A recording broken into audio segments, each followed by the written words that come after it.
Yes. So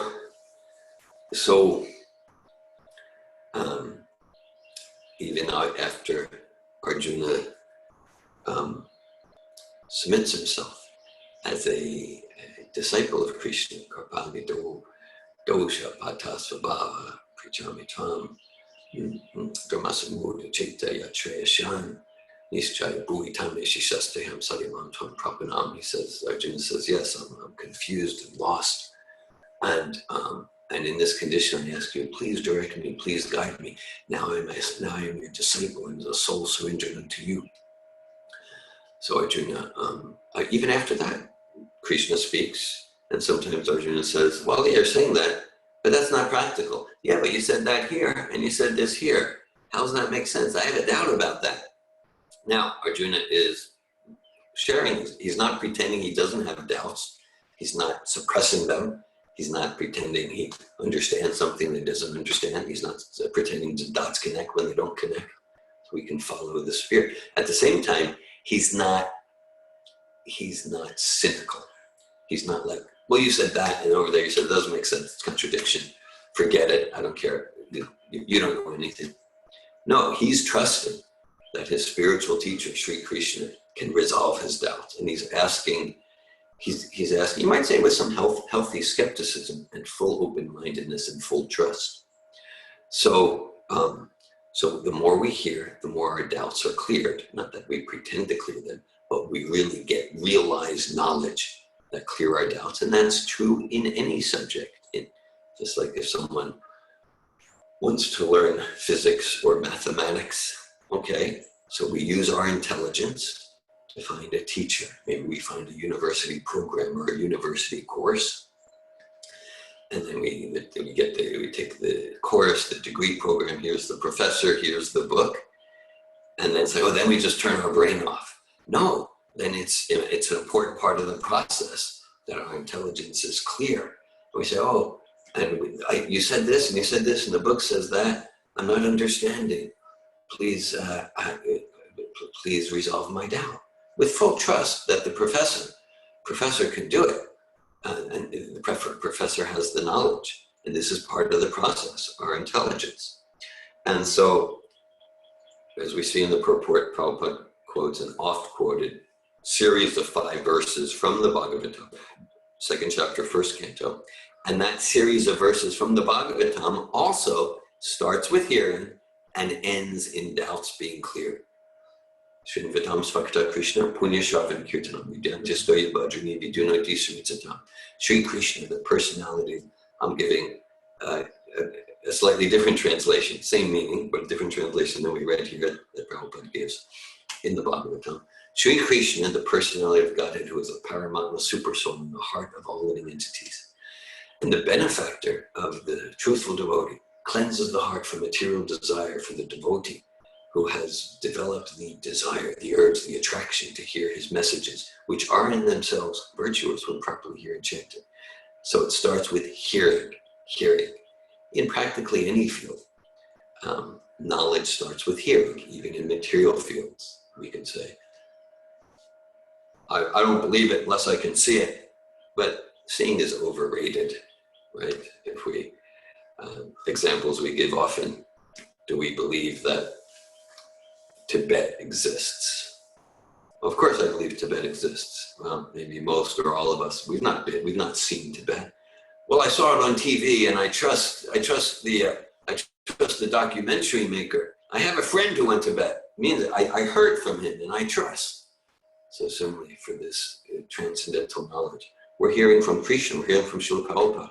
It's important to find authorities we trust to hear from in any field. And then it ends, the last verse in the series of 5, Vidyate vidyagvantis chidyante sarasamshya samshaya vidyate sarasamshya kshiyante tasya karmani dvishta eva minishvara. So by this process of hearing, one gets positive scientific realization of the self as spirit soul in connection with the Supreme Personality of Godhead. Thus, all misgivings, all doubts are slashed to pieces, and the knot in the heart is pierced. The chain of fruitive activities is terminated. when one realizes the self as spirit, soul realizes the self as master, and we're not slaves, we're not puppets to the material energy. So much of what goes in the name of freedom today is being a sold out slave to the mind and senses. Real freedom is freeing ourselves from those lower drives, is freedom to commit to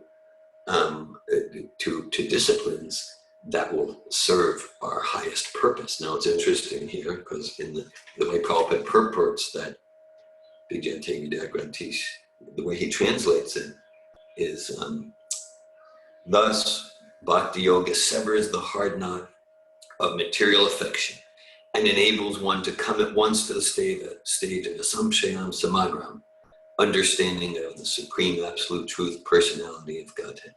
So Samshayam Samagram, Prabhupada's referencing the third line of this first verse of the 7th chapter. So same meaning. This verse is from hearing to clear doubts, and the series of 5 verses from hearing transcendental vibration to clear doubts. And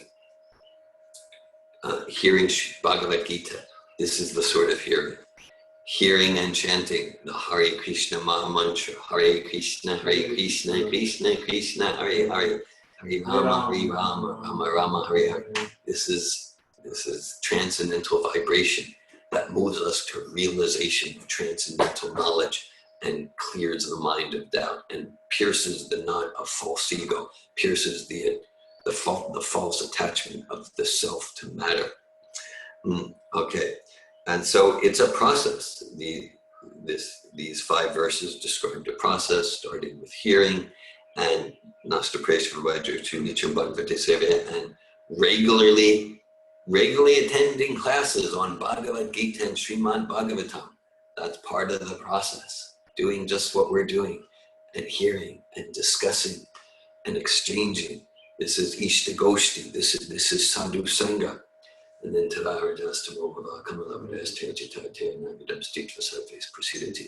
and then we experience the effects of tamas and rajas. We experience them diminishing.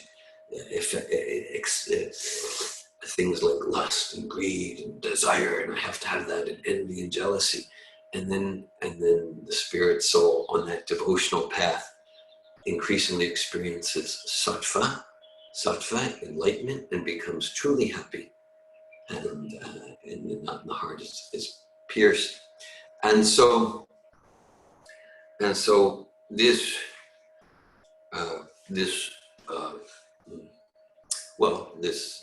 relates to kind of another way to describe this process of bhakti yoga, and it starts with having enough faith to hear. Adao Shraddha Tata Sadhu Sangato Bhajana Kriya. So Shraddha means trust. Sometimes Prabhupada says it means we respect, like, these devotees of Krishna. Well, I respect what they're doing. That's a beginning. That's a beginning. And Prabhupada has one place in the 4th canto, in the purport, where he says, someone who's just favorable, just respectful, gets as much advancement as someone who's fully dedicated their life to the process of sadhana bhakti. So that can be discouraging. Like someone just has to say, like, hey, I like you guys, pretty cool, and then just live their life, and they get as much benefit as someone who's getting up at 4 a.m. and doing the whole program. Wait a second, that's not fair. Well, of course, the idea is that, okay, yeah, that's someone who's innocent and has their first connection, and like, yeah, this looks like a nice book, and yeah, I like you chanting and like that, even though they're not doing anything. But that's the first step, and they're making quantum jumps with it. Now, of course, to continue to make quantum jumps, to continue to advance to higher and higher stages of purity of heart and Krishna consciousness, God consciousness, love of God, well, then that requires a deeper commitment than, hey, I like you guys, like that. Okay. That part is discouraging. That's discouraging. Okay, yeah. I thought I'll just go the next 40 years and be like, yeah, it's pretty cool, and then that will be the perfection. Yeah. So then, okay. Right. Yeah. So So to continue to progress, then that requires a fuller and more complete commitment to continue to progress. And so it starts with that trust, respect, some faith, and then we thought, okay, yeah, I think I'll associate with these followers of Prabhupada, these devotees of Krishna. Yeah, okay, at Al-Shara Tata said, I'll do some Sangha. I'll do some Sangha with these devotees. Yes, okay, then that's the next stage. And then Sangha Bhajana Kriya. And then Bhajana Kriya, that's where it's just like, yeah, I'm actually not satisfied to just play around and check it out anymore. Bhajana Kriya is just like, yeah, I want to give myself as a disciple of a pure devotee spiritual master, such as Srila Prabhupada. Yeah, I want to dedicate my life. I'm giving my commitment. And so that's Bhajana Kriya. And then that's really the stage where commitment begins. It's not just, I'm curious, that's interesting. Yeah, I read a chapter here and I went to a class. Commitment, Bhajana Kriya. And commitment to initiation, to the process of initiation. And then in that commitment, then the next stage is anartha nivritti. Artha is things that are wanted. Anartha is things that are unwanted. Anartha nivritti, which means to pull the weeds from the heart. And by doing anything on this path of bhakti, some anartha nivritti happens. Some cleansing of the dust of the mirror. But it really happens powerfully on the foundation of Bhajana Kriya. The foundation of commitment, just like some of you have participated in some of our Sattva Tog seminars, right? So it can be like, it's like we have one seminar that's 6 or 7 days. And there's, actually we ask those who come to the seminar right at the beginning, if you want to take this seminar, we ask that you commit to quite some number of ground rules. And one of those ground rules is if you want to take it, you're committed. You're committed to stay for the whole seminar. If you're not willing to do that, this isn't the place for you. But that's it, it's required. And actually there's other commitments that are meant to take away all escape hatches so that it's a full 6 days of full focus on courageous introspection, on looking at what's a flower, what's a weed, what's authentic, what's a deception. And it's that commitment that really creates that crucible, that powerful crucible where purification happens, that pressure cooker crucible where purification happens. Because if it's a thing where, things are getting kind of uncomfortable, think I'll leave now, maybe I'll come back tomorrow, let's see. Okay, then there's not that pressure cooker of commitment. Similarly, when we commit to this process, Bhajana Kriya, we commit to be a disciple, to discipline ourselves according to the guidance of Shastra. According to the Shastra actually means the supreme weapon. Astra and Sa, Astra is weapon and Sa is supreme. We commit ourselves to be disciples. It's just like, like, especially for when things get uncomfortable and I don't like what's coming up, I'm committed, I'm here. And that's my word of honor. And then purification happens. Bhajana Kriya, tato nartani nivrittisha, tato nishta. And then nishta means steady. Nishta means steadiness. And then we become steady as we're just not. Yeah, like we're committed to follow basic regulative principles like vegetarian, to eat only prasad, no illicit sex connection, and not do drugs. These are different things that tend to be escape hatches, to not gamble our life away, and to commit ourselves to self-realization, to chant at least a minimum number of Hare Krishna Maha Mantra japa rounds per day, and different commitments like that. And then more and more, Tatoni, we become steady, and we get a ruchi. We get a taste, and so also, and then Atashaktis Tato Baba, and then Krishna also talks about with mind attached to me, we become attached, and we've all had to take. We're here because there's many things we could be doing on a Sunday morning or Sunday afternoon, many things we could be doing, but we're here hearing and discussing Bhagavad Gita.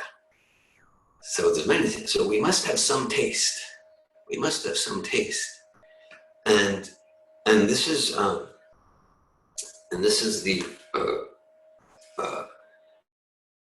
the taste for which we're always hankering. Cheto Darpana Marjanam Bhava Mahadavagni Raptam Shekeva Chandrika Vitaram Vijayavadu Jivanam Anandam Bodhi Vardhanam Pratipatam Purtam Vitashvadanam Sarvatma Snapanam Pramvijayache Sri Krishna Sankirtanam. That this gives the nectar for which the soul is always hankering. And in this process, it kind of clears the static and supports us as eternal spirit soul connect with that highest guidance, the super soul, connect with that highest guidance and get more and more of this taste. And so we've had taste, that's why we're here.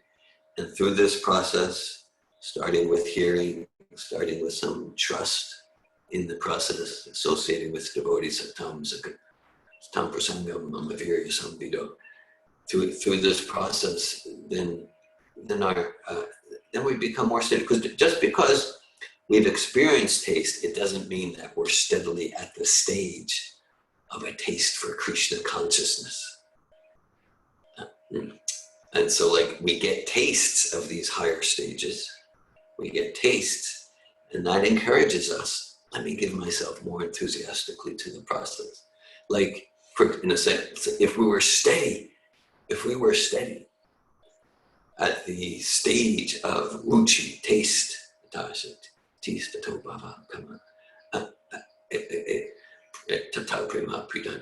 we were steady with ruchi, in a sense, there would be no reason to commit to chant to 16 rounds per day. There would be no reason for committing to rise early and come to the auspicious devotional ceremony in the morning, because we have the taste, and then it's just like we wouldn't want to stop at 16. We wouldn't want to stop. We were like, I wish I could chant 16,000 rounds per day. It would be like, we wouldn't even think about not getting up in the morning for samsaradava nalalita loka. And so because we're not steady in taste, then there's sadhana bhakti. Then there's this process that we make a commitment. We're free to make commitments to inspire us forward in spiritual life, in the soul, realizing that it's a soul and the soul connecting with God and coming to that place of true, clear knowledge more and more steadily and coming out of the insanity of material illusion. And so, yes, it starts with hearing.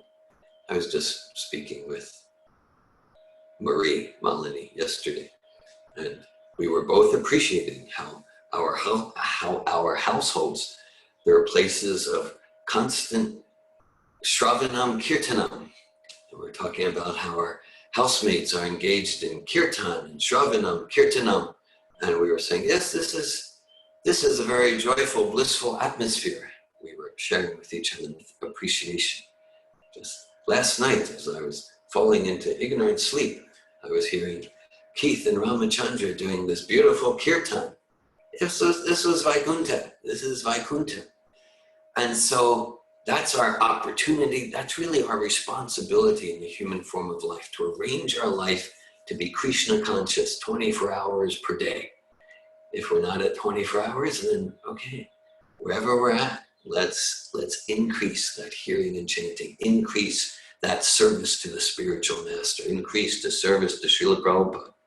And the more we engage in hearing and chanting, the more we want to engage in services to share it with others. And then, so Prabhupada gives a caution he often gives. One has therefore to learn from Krishna directly, or from a pure devotee of Krishna, and not from a non-devotee upstart puffed up with academic education. Life is short, even if we live 100 years or 108 years. And we have a special opportunity in the human form. Srila Prabhupada, Sri Krishna, and Arjuna, they're urging us to be urgent, to not waste it.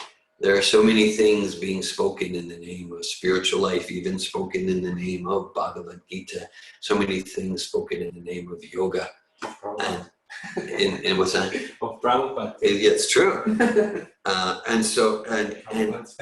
Yes, that's true. Even when Prabhupada was physically present, he would warn against, you need to be careful of these, Prabhupada says. Because even in his time, Prabhupada said all sorts of nonsense that he was like, what?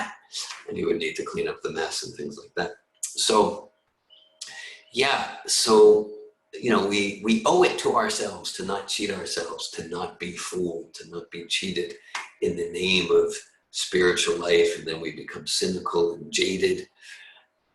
And so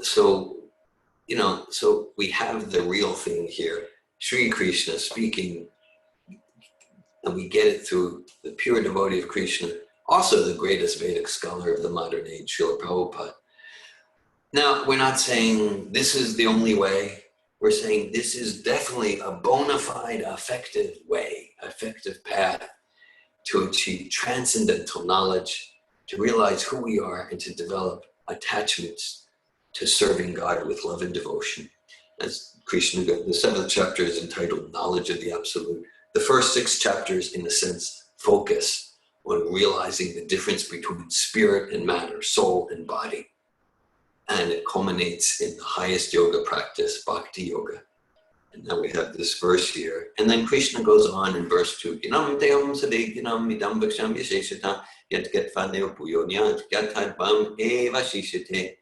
He says, now Arjuna, now that you're listening attentively, now I will declare to you, this knowledge, both noumenal and phenomenal, means knowledge of that which is transcendent to the mind and senses, and knowledge of the material realm and the spiritual realm.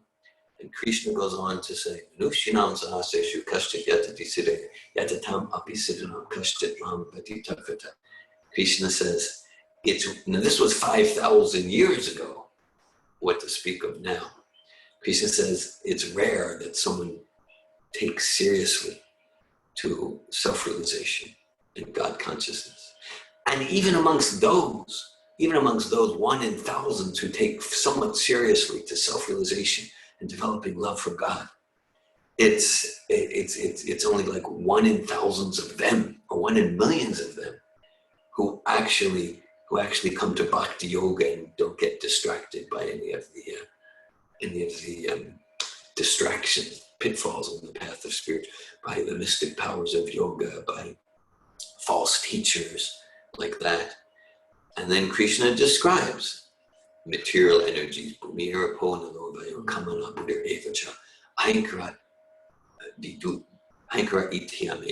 Prakriti Rashtadam, 8 categories of material energy: earth, water, fire, air, ether, material mind, intelligence, false ego. And then Krishna, he describes for us, Apare mitastramyam prakritim vidime pram jiva bhuta mahabho yayedam dayate jagat. And Krishna says, and in this world there's another type of entity, and that's the spirit soul, the conditioned soul struggling with material nature. And the conditioned soul is freed by misidentification of the self with the body, which is the root cause of all fear and insecurity and anxiety. Through this process of hearing and chanting and remembering, smaranam. And then as this chapter goes on, Krishna provides many ways to help us see God within nature, within practical activities. He says, Raso aham apsu konteya, I am the taste of water. Whenever we drink water, we can remember God. Prabhasmi sasti suryayo, I am the light of the sun and the moon. We can remember Krishna whenever we're experiencing the light of the sun and the moon. Pranavasarva Vedeshu, I am the syllable Om in the Vedas. Om is a representation of Krishna. In a sense, it's an impersonal form. In a more esoteric, Om represents Radharani, Krishna, and the living entities. It's complete in that way. Shabdake, Purushameshu, I am the sound and ether. I am ability in man. I am the fragrance of the earth. So this verse reads, Shri Bhagavan Uvacha Maya Sakta Maya Partha Yogam Yunjanmadashriya Samshayam Samagramam Yatigyasya Tat Shrinu. Now hear, O son of Prita Arjuna, how by practicing yoga in full consciousness of me, with mind attached to me, you can know me in full, free from doubt. Hare Krishna, thanks for your attention. Thanks for listening. I welcome any comments or questions anyone would like to share or ask. Hare Krishna, David. Thank you for class. Would you say more about the Om representation of Radha Krishna, and you said also the living entities? We were talking over at this ashram about that, but we weren't exactly clear, so you can enlighten us. Okay. I don't have much realization about this. I can give references where you can hear from those who do have realization. So first of all, in Bhagavad Gita, Om is, Krishna talks a lot about Om in Bhagavad Gita.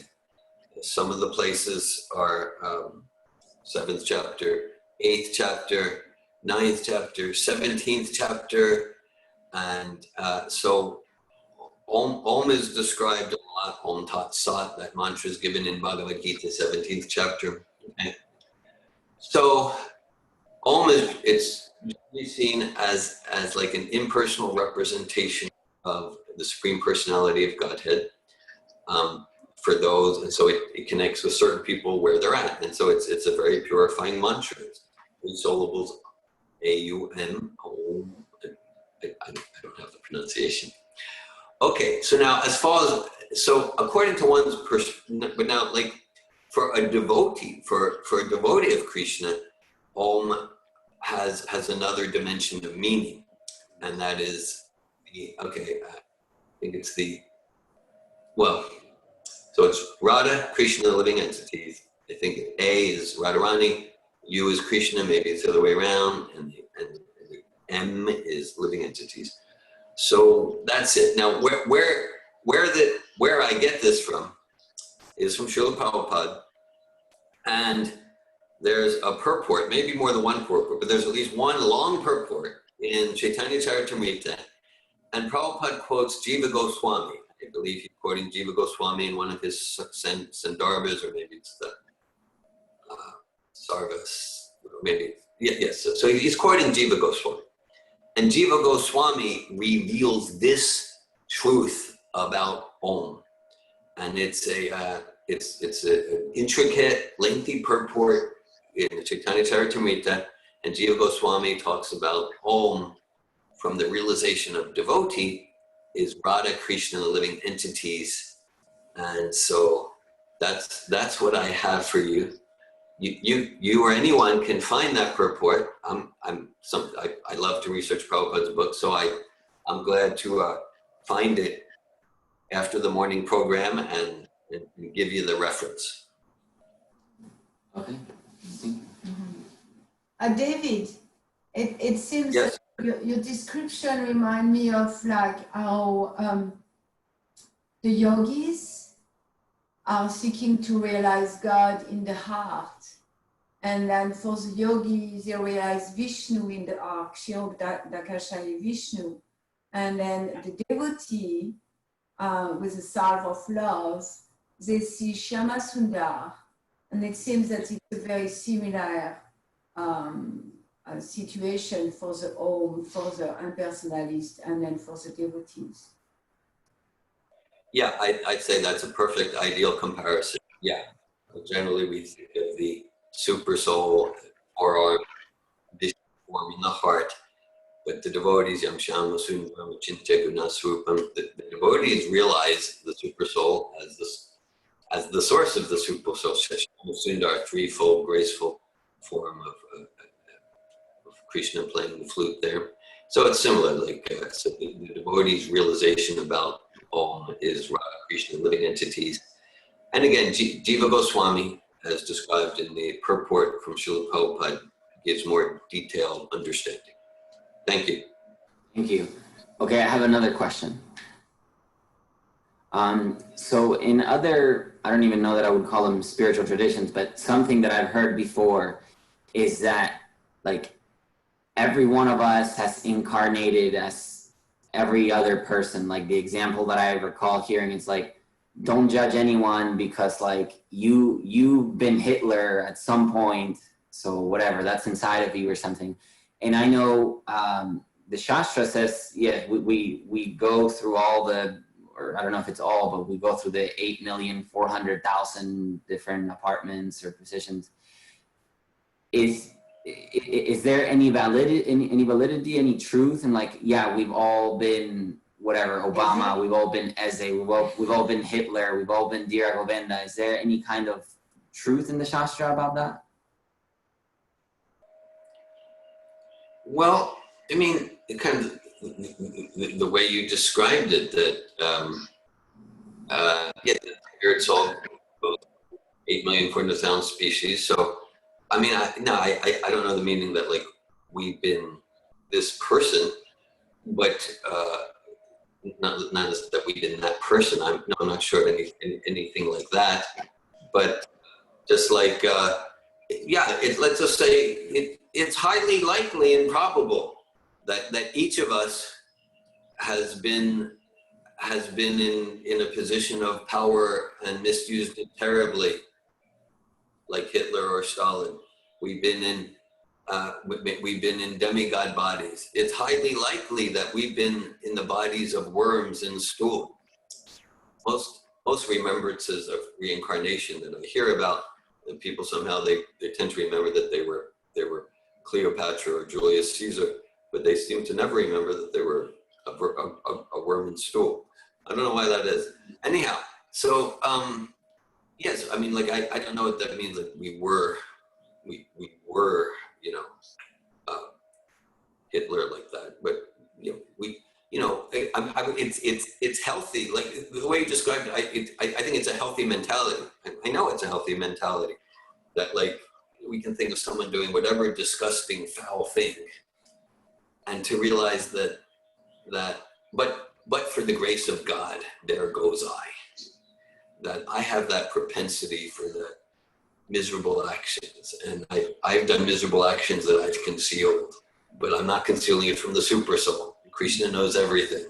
Vedaham samatitani, vartamanani, charjani, bhavishani, chabhutani, mamtaveda, nakashchana.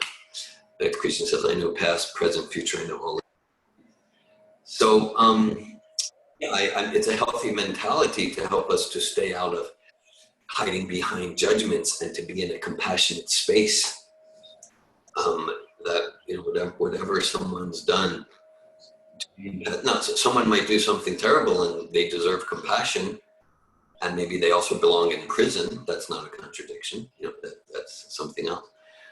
So I can't think of anything like I've been this person, but as far as the essence of that person's consciousness, yeah, most or all of us, yeah, we've been whoever, you know, whatever someone's struggling with, we've been there. Maybe earlier in this life or later in this life we'll be there, or in a different life, and we've killed, and we've been killed, and we've perpetrated, and we've been perpetrated on.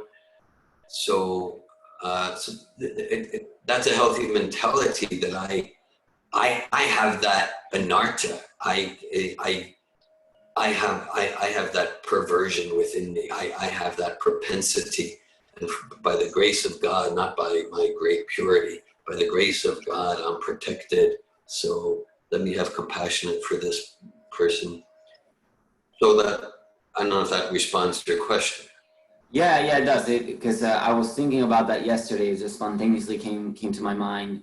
And I found, kind of like you said, it was helpful to consider, yeah, I've been like the worst of the worst. And it's validating, like, okay, maybe not in the specific sense that, okay, maybe I was Hitler, but that I was someone in power that misused and tortured and killed. And so that, yeah, that's helpful. Thank you. Okay. Yeah, there's in the 17th chapter of the first canto, I believe it's text 22, something, yeah. There's a conversation, and I think I maybe even gave a class on this verse a few months ago, between Maharaj Parikshit and the bull. And the bull is being tortured and beaten by this very vicious, low-class person. And so Maharaj Parikshit comes and finds the bull, and the cow is also being tortured. The bull and the cow, who are the cow represents Mother Earth, the bull is Father Dharma. And Maharaj Parikshit, he's ready to kill. And he says to the bull, who did this to you? Who did this to you? Tell me, point him out. And the bull is a very philosophical bull, and he goes through different philosophies. He goes, well, really, I'm not ready to point to the perpetrator, because whoever points to the perpetrator is the perpetrator. So it's a very sublime understanding of radical 100% personal responsibility. The bull saying, okay, if he did that to me, okay, well that means I'm suffering that because I did that to someone else. Maybe I did that to him. So that means I'm the perpetrator. And so I'm not going to point out the perpetrator, because I'm putting an end to this cycle of karmic action and reaction, and I'm transcending that. And so that's profound saintliness on the part of the bull. Maharaj Parikshit, his role wasn't to be saintly in that way. His role is, I want to find him, I'm going to kill him. They had different services. So thanks for your question and comments, Eze and Malini. Yeah, so I guess it's partaking in that criticism and that desire to want to punish that perpetrator. You have to fill that desire out in the future. Yeah, right, exactly. Karmically, you have to enact that out on somebody else in the future. Yeah, yes, and so I'm perpetuating the cycle. Dr. George.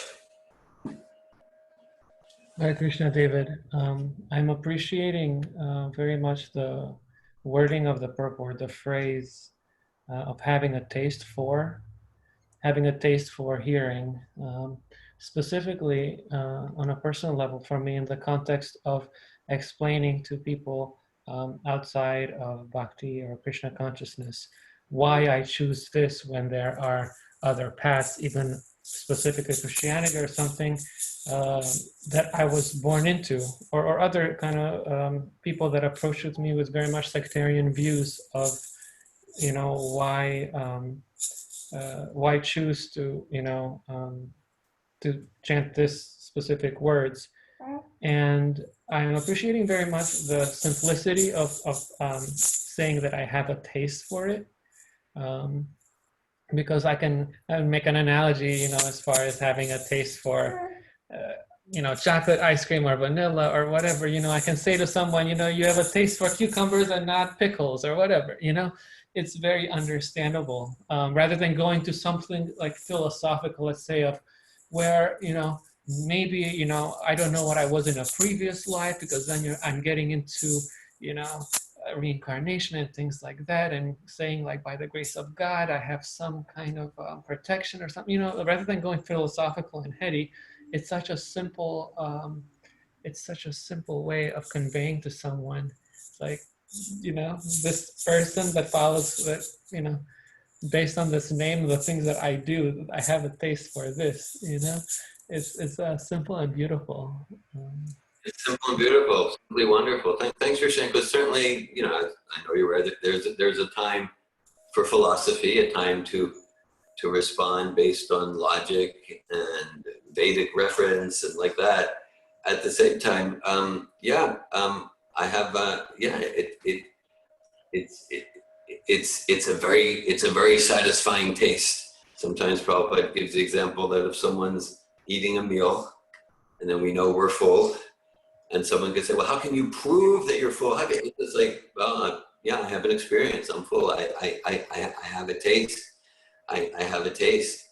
And that's why Prabhupada gave us so much philosophy for any principle, any precept in this philosophy. We can present it with reference to logic, rationality, and Vedic reference and all of that. At the same time, Prabhupada emphasized, chant and be happy. And that's the most powerful inspiration. That I chant and I'm happy. I chant, I have a taste. Very simple. Childlike simplicity. There's such an irreplaceable place for that. Thanks for sharing.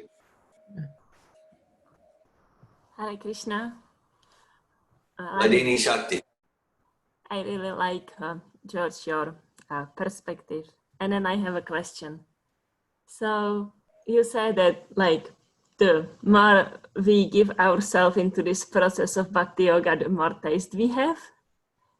So how about, how does it interplay with the principle of meeting ourselves where we are at? And then if we artificially engage ourselves more than we are at, then in my experience, the taste is not increasing, but rather decreasing. So how does it go together? Okay, I have a few thoughts. I guess I'd like to hear from you more what you see as the contradiction personally or in terms of philosophically between meeting ourselves where we're at and acquiring the taste. If you just want to express more there. Yes, so for example, the first year when I was practicing, I would get up every day before 4 a.m. and I would take a cold shower. And I would get up even if I didn't sleep the night before, at the days of the seminar. And I trust that I had some sincerity in doing that. And then I kind of burnt out and got sick and lost a lot of taste and maybe also became resentful. So from the philosophical point of view, my understanding would be okay, if I do this, if I push myself to wake up early and do austerities like this, then I should get more taste, but that's not what happened. Okay, thanks for sharing. Thanks for sharing. Yeah.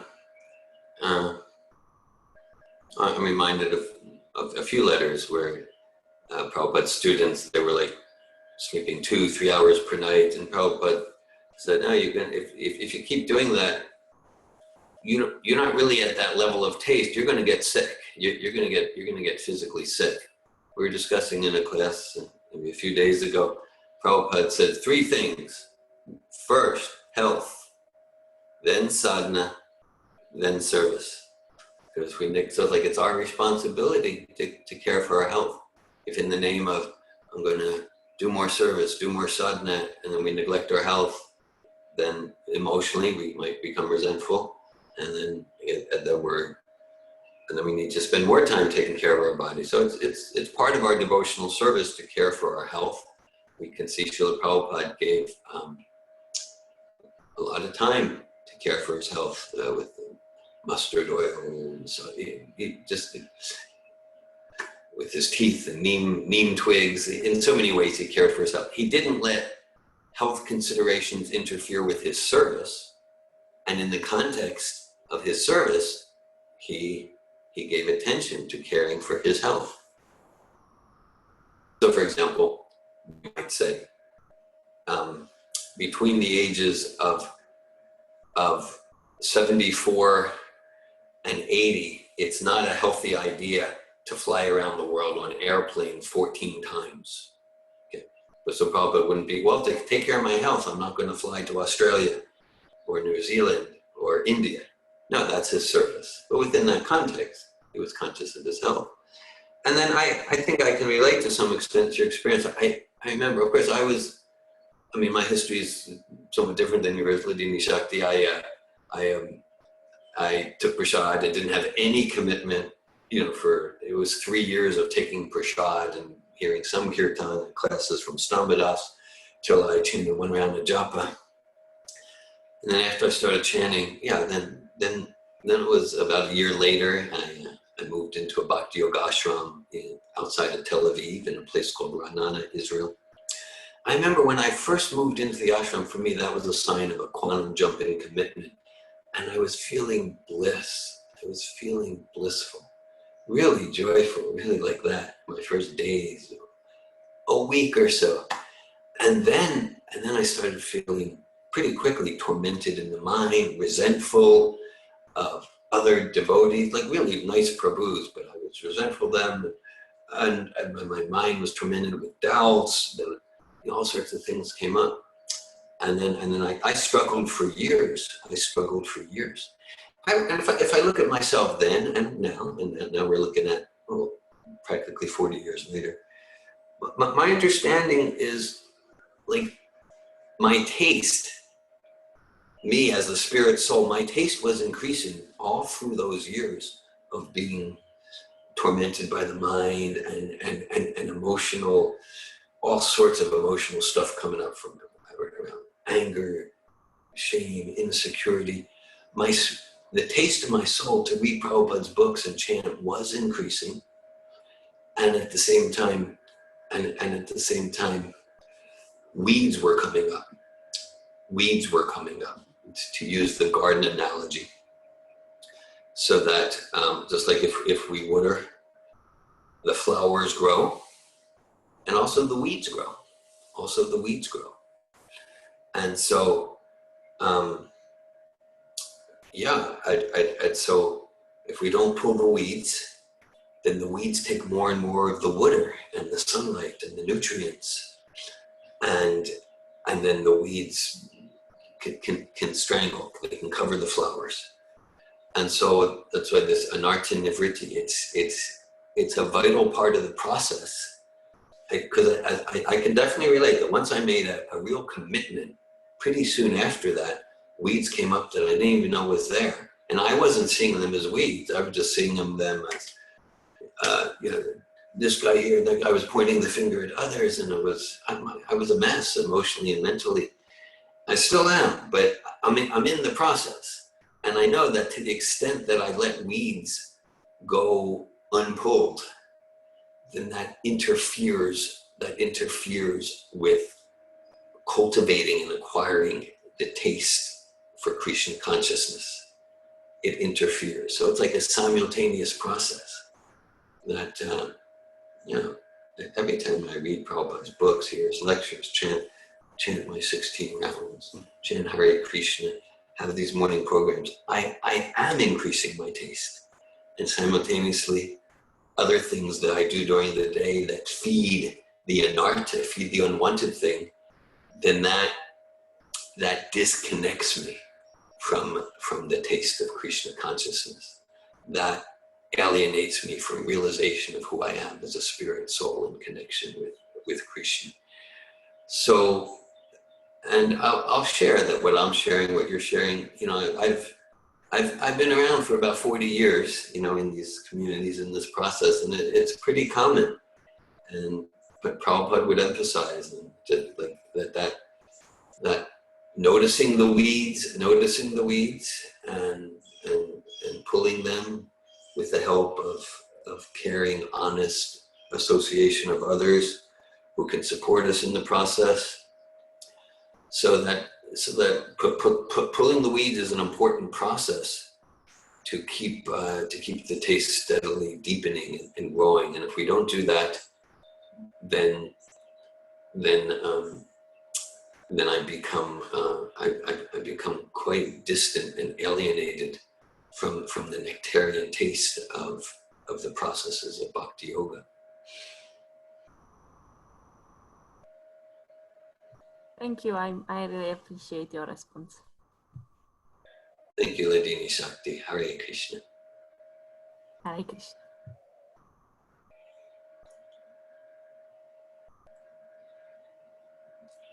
Any other comments or questions?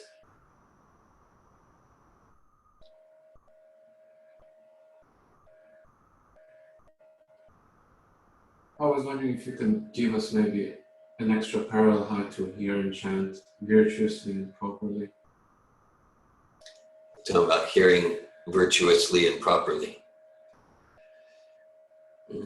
You're asking me how to hear virtuously and properly.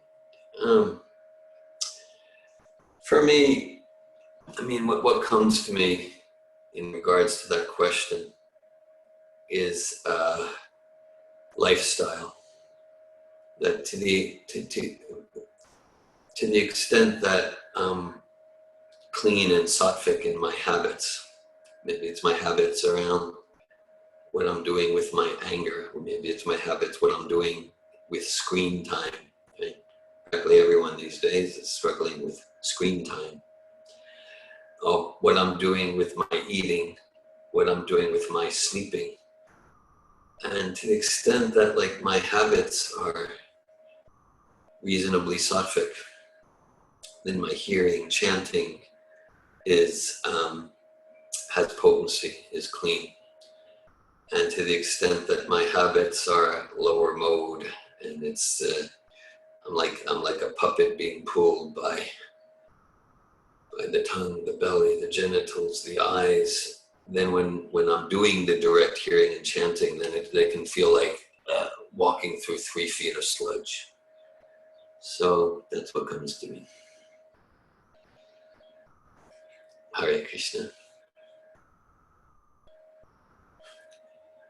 Bhagavad Gita ki jai. Srila Prabhupada ki jai. Thank you for your association, everyone. Hare Krishna. Thank you.